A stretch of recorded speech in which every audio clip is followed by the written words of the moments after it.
ఏడుకుండలవాడ వెంకటరమణ గోవింద గోవింద. ఏడుకుండలవాడ వెంకటరమణ గోవింద గోవింద.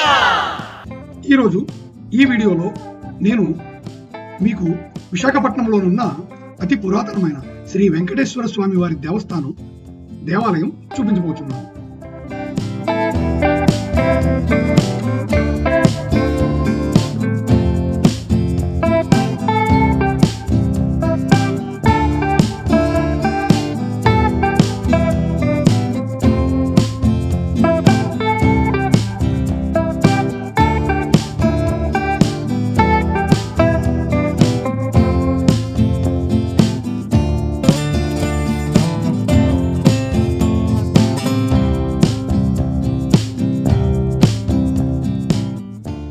ఇది పోర్ట్ వెంకటేశ్వర స్వామి దేవాలయంగా ప్రసిద్ధి చెందింది. విశాఖపట్నం పోర్ట్ ట్రస్ట్ కు ఆనుకొని ఒక కొండపైన ఈ దేవాలయం ఉన్నది. ఇక్కడ మరొక విశేషం ఏంటంటే, ఈ దగ్గరలోనే ఉన్న మరొక కొండపైన ఒక చర్చు, మరొక కొండపైన ఒక మసీదు, 3 సర్వమతాల సమ్మేళనానికి సంకేతంగా ఇక్కడ వెలిసి ఉన్నాయి. అయితే ఈ వెంకటేశ్వర స్వామి దేవాలయానికి ఒక స్థల పురాణం చరిత్ర ఉన్నది. అది మీకు తెలియజేస్తాను.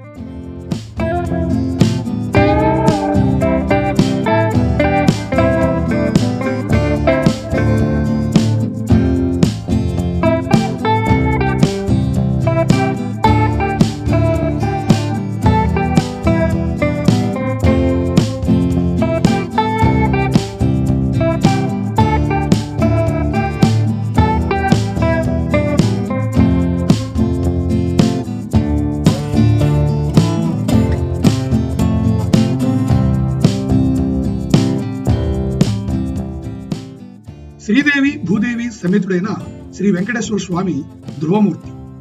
ఈ మూర్తి 1792వ సంవత్సరంలో డచ్ వారు మన దేశమునకు నౌకాయానం ద్వారా వ్యాపారం కొరకు ప్రయాణం చేయుచుండగా తుఫాను చెలరేగి చాలా బీభత్సం జరిగి నౌక మునిగిపోయే పరిస్థితిలో నౌకలోని కార్మిక హిందువుడు మన హిందూ ధర్మము దైవముపై నమ్మకముతో తోటి వారితో కలిసి ప్రార్థన చేసి తెల్లవారేసరికి నౌక సురక్షితంగా ఒడ్డుకు చేరినట్లు అనుగ్రహించమని ఆ వెంకటేశ్వరుని కోరగా, మరునాటి ఉదయం ఆ నౌక విశాఖ రేవుకు కొట్టుకుని వచ్చి కదలకపోవడుచే వారు నౌకను పరీక్షించుతుండగా నౌక అడుగు భాగమున ఒక రాయికి తగిలినదని తెలుసుకొని ఆ రాతిని వెలికి తీసి చూడగా అది ఒక దేవతా విగ్రహం అని తలచి దానిని పవిత్రమైన స్థలములో పెట్టాలని తలచి, గోస్తని నది సాగరంలో కలిగి చోట ఆ పక్కనే ఉన్న ఈ పర్వతం చాలా సుందరంగా ఉన్నదని ఆ దైవమూర్తిని అప్పటి గ్రామ పెద్ద గుజ్జారావు గారు సమక్షంలో ఈ పర్వతముపై ప్రతిష్ఠించినారని,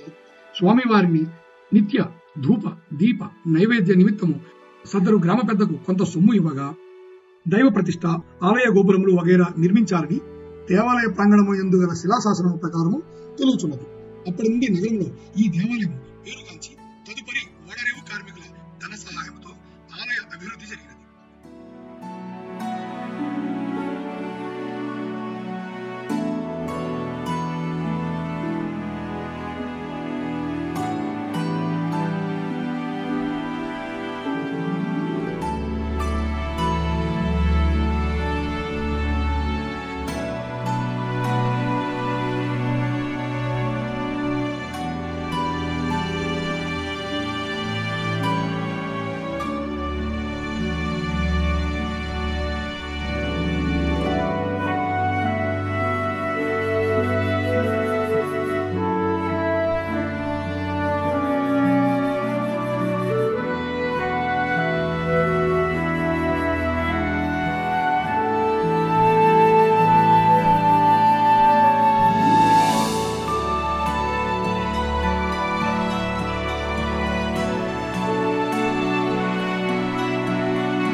ఆంధ్రప్రదేశ్ దేవాదాయ ధర్మాదాయ శాఖ పరిగణనలోకి వచ్చి 1970వ సంవత్సరంలో దేవాదాయ శాఖ కార్యనిర్వహణాధికారి నియామకం జరిగినది.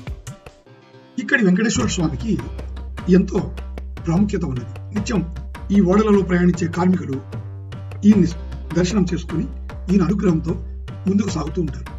ఇదండి పోర్టు ఏరియాలో ఉన్న శ్రీ వెంకటేశ్వర స్వామి వారి దేవాలయం యొక్క విశేషం.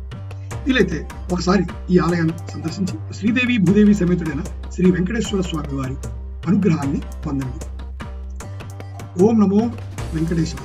ఓం నమో వెంకటేశ్వర.